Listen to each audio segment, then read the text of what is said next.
If you can manage to look away from the incredible fight sequences and complex characters, you'll find fantastic Easter eggs hiding in Hell's Kitchen. Welcome to WatchMojo.com, and today we're counting down our picks for the top 10 Daredevil Season 3 Easter eggs. Before we begin, we publish new content every day, so be sure to subscribe to our channel and ring the bell to get notified about our latest videos.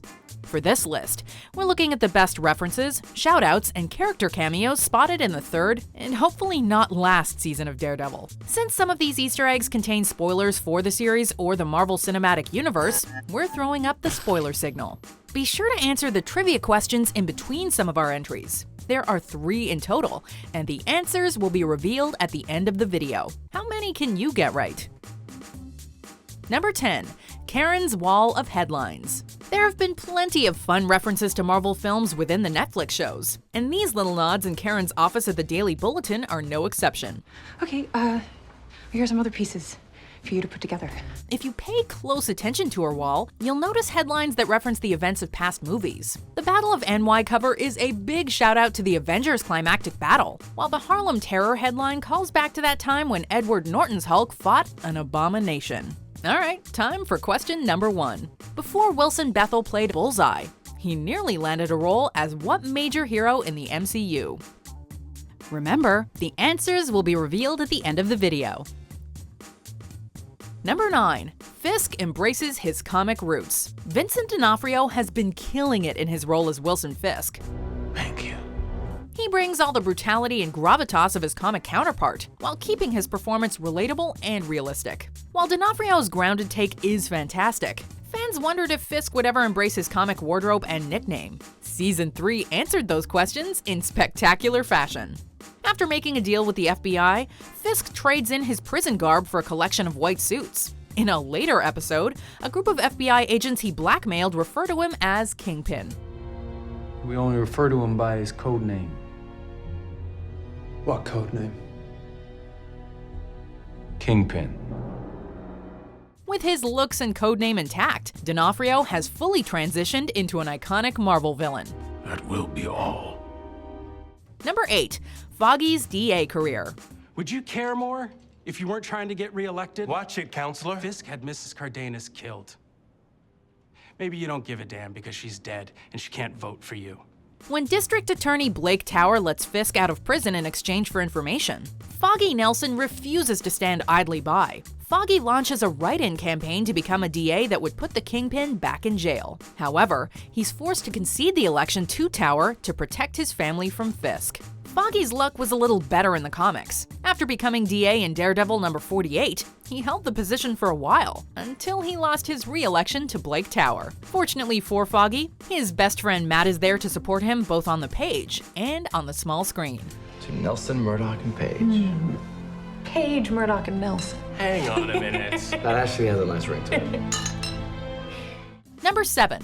A deadly cab ride.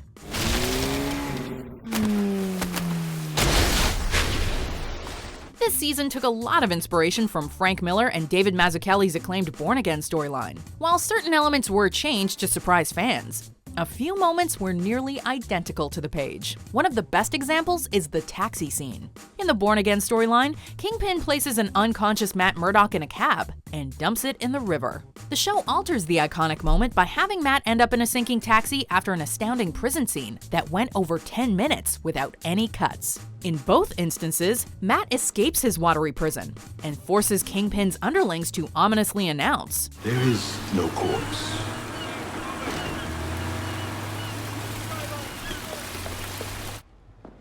There's no corpse. I heard you.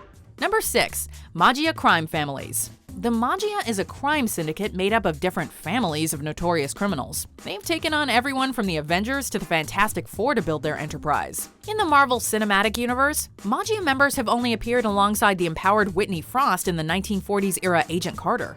Mr. Manfredi, there's someone to see you. But they may be stepping out of the shadows in the present day, when Foggy shows Karen his plan for taking down Fisk. We see a web that connects Kingpin to the Maggia. Since Fisk is headed back to prison, the Maggia may use his absence to take New York City's underworld by storm. Okay, it's time for question number 2. Before he donned his iconic all-red costume, Daredevil wore a very different outfit. What were Daredevil's original colors? Number 5. Bullseye's baseball origins. Although the Bullseye character has existed for decades, he's never had a definitive origin story. An unsettling Daredevil flashback changed that for the better. We're introduced to an orphaned Benjamin Poindexter playing Little League Baseball. Armed with the belief that pitching a perfect game might bring his parents back, he doesn't allow any hits. But when Poindexter is pulled from the game, he intentionally throws a ball that ricochets and kills his coach. This origin is a nod to a story in Bullseye's past in the comics. However, instead of being pulled, he actually got bored and asked to be subbed out. His coach decided to keep him in, and he responded by killing the batter with a baseball to the head. Number 4. Poindexter's apartment number. After diving into Poindexter's past, the show hints at his villainous destiny. The sneakiest bit of foreshadowing takes place in the upstairs-downstairs episode. When Matt breaks into Poindexter's place to collect evidence, his apartment number is revealed to be 131. In the comics, Bullseye first appeared in Daredevil number 131. In the issue, the villain tricks Daredevil into fighting him at a circus so he can gain more publicity as an expert assassin. Admittedly, watching Bullseye shoot a human cannonball at the hero wouldn't quite fit with the show's serious tone. But Poindexter's excellent fights with Daredevil more than made up for the missing circus setting.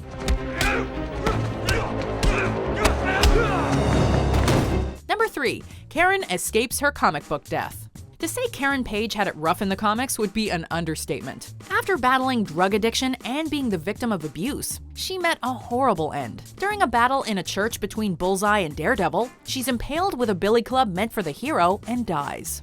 So when Poindexter confronted Karen in a church, comic book fans probably assumed her fate was sealed. But when a billy club is thrown her way on the show, Father Lantom takes the fatal hit. They also subtly referenced her death in the comics by reversing the image of Matt holding Karen's dead body with a shot of Karen holding a beaten and battered Daredevil.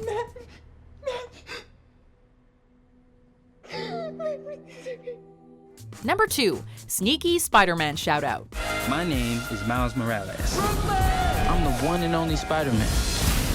At least that's what I thought. Of all the people that have worn the Spider-Man suit, there are 2 names that stand out the most. The original, Peter Parker, and the popular newcomer, Miles Morales. Both names were dropped on a blink and you'll miss it shot this season. When the main cast travels to Fogwell's boxing gym, a promotional poster teasing a fight between Parker and Morales is hanging on the wall. It certainly got us thinking about who would win a fight between wall crawlers, but we doubt a boxing ring would be the ideal venue for that kind of brawl. Here's the third and final question. After his father's death, Matt Murdock grew up at St. Agnes Orphanage. What other MCU character spent time at St. Agnes? Number 1. Lord Darkwind. Construction is hopeless. I disagree. The chromium steel reinforcing framework is... Can't replace pulverized vertebrae, Dr. Oyama. The patient knew the risks. We continue. At the end of Season 3, we see Poindexter getting metal implants to cure the paralysis inflicted on him by Wilson Fisk. But he's not the only one we should worry about. One of his doctors is named Dr. Oyama. In the comics, Oyama was the villain, Lord Darkwind. Although his alias sounds like the title of an angsty Tumblr profile, he's responsible for major havoc. Not only did he put adamantium into Bullseye's body, but he also nearly killed Daredevil with a sword. While Oyama could turn out differently than his comic counterpart, that ending all but confirms Bullseye will be back for another round with the Devil of Hell's Kitchen. Alright guys, here are the answers. Question 1. Before Wilson Bethel played Bullseye, he nearly landed a role as what major hero in the MCU? Answer: Captain America. Question 2. Before he donned his iconic all-red costume, Daredevil wore a very different outfit. What were Daredevil's original colors? Answer: red and yellow. Question 3. After his father's death, Matt Murdock grew up at St. Agnes Orphanage. What other MCU character spent time at St. Agnes? Answer: Daisy Johnson, also known as Quake. So, how many did you get right? If you liked this, be sure to check out our interactive trivia on WatchMojo.com, and let us know in the comments if you'd like to see us do more trivia in future videos. Do you agree with our picks? Check out these other great clips from WatchMojo, and be sure to subscribe and ring the bell to be notified about our latest videos.